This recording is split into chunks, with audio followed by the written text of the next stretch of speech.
Nossa, que porcaria foi essa? Acho que essa foi a pergunta na cabeça de muita gente logo cedo, né? Depois daquela derrota do PSG pro Botafogo no Mundial. Totalmente. Um choque, assim, geral. Pessoal que ficou acordado até tarde, tipo 3 da manhã, pra ver aquilo. Foi frustrante. Uma mistura de não acreditar com, sei lá, raiva mesmo. Decepção pura. E essa decepção virou crítica rápido, né? Falou-se muito em humilhação até. A atuação foi apática, sabe? Sem aquela vontade. Parecia que o time já estava de férias. Exatamente. O Botafogo, por outro lado, com uma intensidade. Uma diferença gritante, né? E essa falta de gás do PSG parece que refletiu direto na tática. O que mais se comentou foi o excesso de cruzamento, né? Toda hora, bola na área. Pois é, contra uma defesa alta, bem postada, não funcionou. Lembrou até uns jogos da Ligue 1, aqueles bem amarrados contra time retrancado. Faltou criatividade ali no meio. Nenhuma ideia diferente para furar o bloqueio, né? Cadê a jogada individual que resolve? Aí a ausência do Dembélé pesou, né? Muita gente falou disso. Com certeza. Ele é o cara que quebra linhas, né? Sem ele o time ficou previsível. E talvez o Botafogo tenha lido isso muito bem. E as críticas não pararam aí, sobrou pro técnico também, pro Luiz Henrique. Escalação mexida demais, talvez subestimou um pouco o Botafogo, demorou para mexer no time. Sim, tudo isso foi muito apontado. E alguns jogadores, nossa, foram muito criticados. O Gonçalo Ramos, por exemplo. Poxa, o Gonçalo falaram que estava invisível, né? Um fantasma. Difícil para ele. Lucas Hernandes também, chamado de péssimo. O Beraldo, pela falha no gol, claro. Até o Doê, que tentava jogada sozinho toda hora e não dava certo. É verdade. O Pacho, curiosamente, apesar do drible que levou no gol, teve gente que defendeu, né? Acharam que não foi culpa só dele ali. Teve essa ponderação.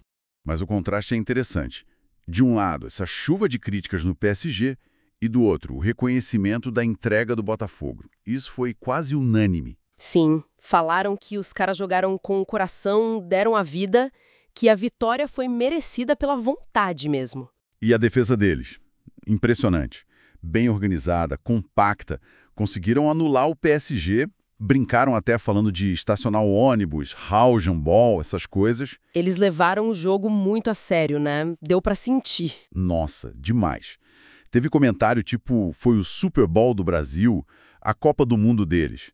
Para eles, para o futebol sul-americano, aquilo ali era gigante, ganhar de um campeão europeu. Faz sentido. E aí, do lado do PSG, começaram as justificativas, né? O cansaço de fim de temporada. Isso.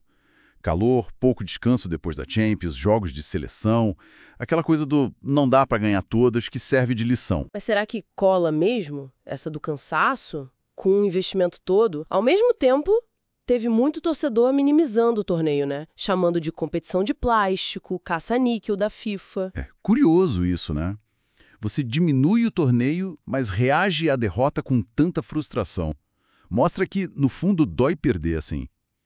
E essa derrota também levantou de novo a questão do elenco. Verdade. Falta profundidade, o banco não segura o nível, a preocupação com lesão de titular, tipo Hakimi, Vitinha. Exato. Aí já começam a falar em reforços, né? Até nome como o do Zabarni apareceu em alguns comentários. E claro, não podia faltar a reclamação da arbitragem. Ah, sim. Sempre aparece. Que o árbitro foi mal, que foi intimidado, que deixou o Botafogo bater, fazer cera. Aquelas reclamações de sempre. Que não marcou falta pro PSG. Isso. Mas, justiça seja feita, teve gente que ponderou também. Falou que errou para os dois lados ou que, olha, o problema mesmo foi o PSG que não jogou nada. Não dá para culpar só o juiz. Teve essa divisão. E no meio disso, claro, as provocações, né? Torcedora rival adora uma hora dessas. Da Espanha, do Brasil. Normal, faz parte. Mas o legal foi ver muito torcedor do PSG, mesmo chateado, reconhecendo o mérito do Botafogo. Uma postura bem respeitosa. Teve até brasileiro agradecendo por isso. Bacana isso.